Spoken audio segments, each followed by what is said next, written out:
Évoquons donc froidement la question de la vacance au Cameroun.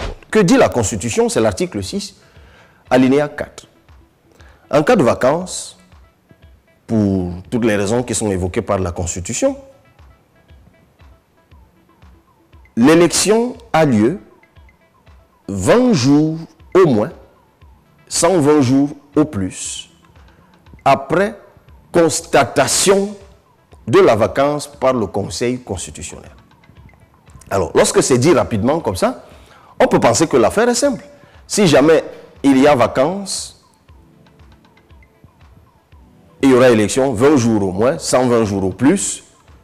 Et d'ailleurs, il y a un alinéa qui suit, qui dit, ou un tiret, je ne sais plus, que la période transitoire est dirigée par le président du Sénat.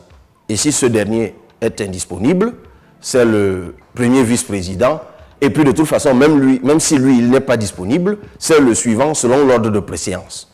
Donc à la vérité, le vrai problème ne se pose pas au niveau du Sénat. Parce qu'on a vu au Tchad que lorsque l'affaire a éclaté, on a vu le président de l'Assemblée nationale qui a décliné l'offre. Et puis les militaires ont jugé utile de s'emparer du pouvoir.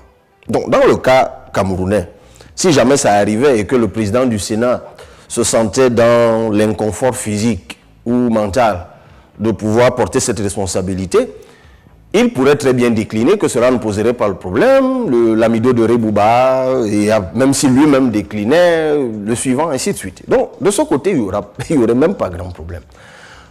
Le problème au Cameroun se situerait, et on l'a vécu au Tchad un peu, sur un seul mot. Après constatation par le Conseil constitutionnel.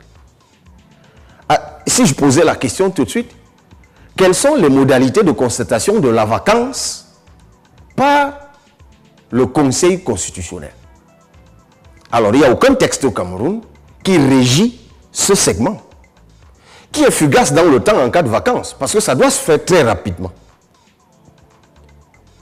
À ma connaissance, il n'y a pas un texte qui dit quelles sont les modalités exactes du processus ou du mécanisme de constatation de la vacance. Donc, on risque de se retrouver dans un flottement bizarre qui pourrait donner lieu à toutes sortes de dérives. Ce que j'essaie de dire en termes simples, c'est qu'il ne suffit pas qu'il y ait décès, qu'il y ait démission. Ce sont les causes de vacances, par exemple. Non. On peut très bien annoncer que le président en exercice est décédé, que cela ne vaut pas constatation de vacances. Le président en exercice peut même démissionner publiquement. Cela ne vaut pas constatation de vacances. Et il faut que le Conseil constitutionnel ait constaté la vacance. Ça veut dire que ce Conseil constitutionnel doit siéger.